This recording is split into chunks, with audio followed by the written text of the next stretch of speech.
Bonjour, Monsieur Pouliot. Bonjour. Alors, merci de vous prêter au jeu de ces entrevues dans le cadre de la campagne municipale. Alors, je rappelle les règles rapidement. On a 10 minutes, c'est suffisant, vous allez voir. 6 questions, les mêmes pour tous les candidats et candidates là, à la mairie de la Côte-de-Beaupré et l'île d'Orléans. Êtes-vous prêts? On y va. Alors, j'ai mon chrono, je démarre ça avec une sonnerie à la fin qui va nous dire quand c'est fini, quand on a dépassé nos temps. C'est parti. On y va.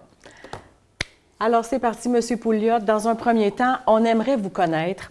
Alors, pour ceux qui ne vous connaissent pas encore, bien entendu, parlez-nous un peu de vous, de votre parcours personnel. Bon, je m'appelle Gino Pouliot, je suis présentement maire de Château-Richer jusqu'à la sermentation de la nouvelle personne qui va être élue. Mon parcours personnel, j'ai été infirmier pendant une dizaine d'années là, à temps complet à l'hôpital Maisonneuve-Rosemont à Montréal. J'ai fait mon cégep au cégep de Matane et puis j'ai fait une technique infirmière. Après ça, lorsque j'ai commencé à travailler comme infirmier, j'ai suivi une formation en relations industrielles que je n'ai pas terminée, mais c'était dans le cadre d'un bac, donc j'avais fait peut-être 75 du bac. Mais c'était parce que je suis devenu conseiller en relations de travail, donc j'ai fait du droit administratif pendant environ 25 ans pour la FIC, Fédération interprofessionnelle de la santé du Québec. Oh. Et par la suite, comme troisième carrière, je suis allé travailler au Fonds de solidarité de la FTQ comme coordonnateur au développement de la souscription. Puis à cet endroit-là, j'avais environ 150 personnes là, sous ma responsabilité. Là. Donc, les salaires, comptes de dépenses, formation, coordination des activités des gens. Tout un parcours. Et maire à Château-Richer comme quatrième carrière. Et donc, là, ça sera votre second mandat éventuellement. Je sollicite un deuxième mandat, effectivement. Quelles sont vos motivations, M. Pouliot, pour occuper le poste de maire de nouveau là, pour un deuxième mandat? Bien, ma motivation, en réalité, c'est d'améliorer la ville de Château-Richer. On a travaillé beaucoup pendant 4 ans, toute l'équipe ensemble, parce que c'est pas juste une personne qui gère la ville, ça prend une équipe. Ça prend une équipe qui est soudée, qui est solide, puis qu'il y a une vision partagée de la ville de Château-Richer. Donc, cette équipe-là, nous l'avons en main présentement et c'est la raison pour laquelle que je me représente, parce que les gens avaient le goût de s'investir aussi avec moi. On a l'énergie, on connaît les dossiers qui sont en place, on sait où on s'en va. Toutes les infrastructures, toutes les évaluations qu'il y avait à faire en vertu du plan d'immobilisation qu'on a déposé avec le budget ont été faites. Donc, la table est mise pour les 4 prochaines années. Donc, les travaux vont se faire, vont s'effectuer. Puis on a trois grandes priorités en réalité qu'on veut défendre là-dedans, c'est-à-dire l'usine d'eau potable, tout le réseau d'égouts et d'aqueducs et tout ce qui est infrastructure. Ça inclut le mur de soutènement qu'on a découvert qui avait vraiment le besoin d'amour et il fallait qu'il soit refait. Justement, donc, vous touchez à ma troisième question qui est la suivante. Quels sont les enjeux propres à votre municipalité qui vont interpeller les élus locaux au cours des prochaines années? Vous venez d'en mentionner il y a beaucoup d'enjeux quelques-uns. parce qu'en réalité, toutes les infrastructures ont été vues et revisitées, évaluées pour en connaître un peu l'usure, l'état de la situation. C'est l'héritage du passé, c'est des héritages qu'on a eus du ministère des Transports et avec les années, les conseils précédents n'ont pas investi dans les infrastructures. Fait que demain matin, il arriverait un séisme, il arriverait un incident, puis il y aurait un bris majeur d'une infrastructure quelconque. Bien, c'est sûr que la Ville serait tenue responsable parce qu'elle a été négligente pendant toutes ces années-là.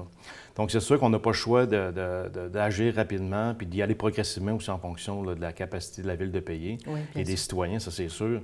Mais il y a des priorités, puis ces priorités-là ont été établies avec l'aide des ingénieurs de la FQM. Donc, toutes les études ont été faites par rapport à ça. Le réseau d'aqueduc, le réseau d'égouts a été évalué avec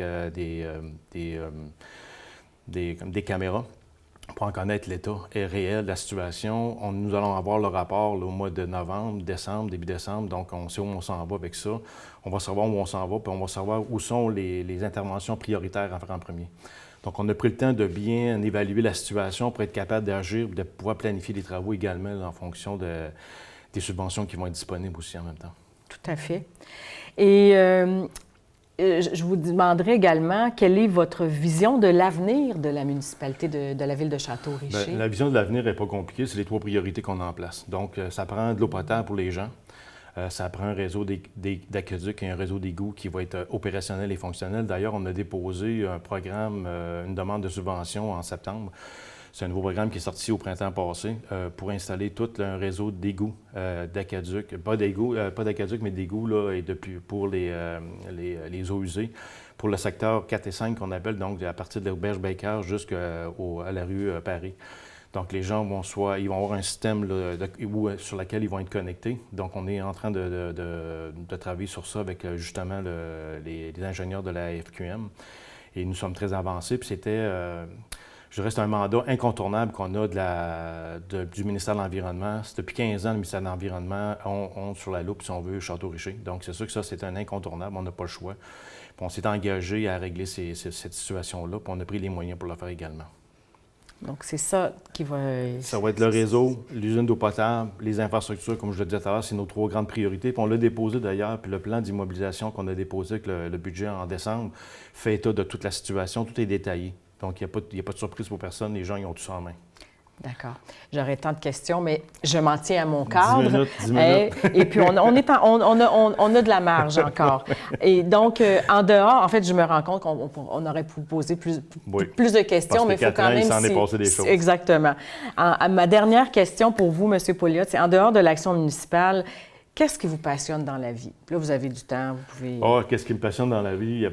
J'ai des intérêts, j'ai des centres d'intérêt, je dirais un peu diversifiés, mais en réalité, je dirais, je me suis beaucoup consacré sur la ville de Château-Richer depuis 4 ans. Ça requiert un travail à temps complet. Donc, c'est sûr que ma priorité était là, mais j'ai ma famille, j'ai mes enfants, je suis grand-parent, on va avoir un 7e petit bébé bientôt. Donc, félicitations. Je dirais ça, c'est ma priorité. Ma grande priorité, c'est la famille. Après ça, c'est sûr que le travail à l'hôtel de ville, je n'ai pas compté mes heures, puis il faut être là à temps plein. Là. Ça prend quelqu'un qui est disponible. Je suis disponible, j'ai encore l'énergie de 2021. J'ai 4 belles années encore à offrir aux gens de Château-Richer. Je pense que les gens ont apprécié le travail qu'on a fait, puis c'est des commentaires que je reçois présentement, puis je remercie les gens de venir nous encourager, puis de me dire qu'ils vont encourager l'équipe qu'on a choisie, puis avec laquelle on veut se présenter, pour travailler dans l'intérêt des citoyens. Donc, je dirais la famille. Puis après ça, c'est sûr, c'est la ville. Pas très loin encore. C'est sûr que c'est sur votre table de chevet, là, vos dossiers. Là. C'est pas très loin. Non, ils sont tous dans ma tête. On est prêts. Moi, j'étais prêt à continuer. Il n'y a pas de problème. Mais il y a un processus démocratique, puis il faut respecter ça.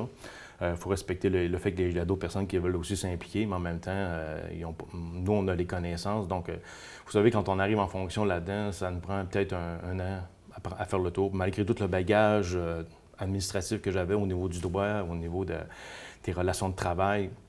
Ça m'a pris quand même un an, je dirais, à tout décortiquer puis ventiler un peu l'application des différentes normes, des différentes lois là, au niveau municipal. On a eu des plaintes aussi qui ont été déposées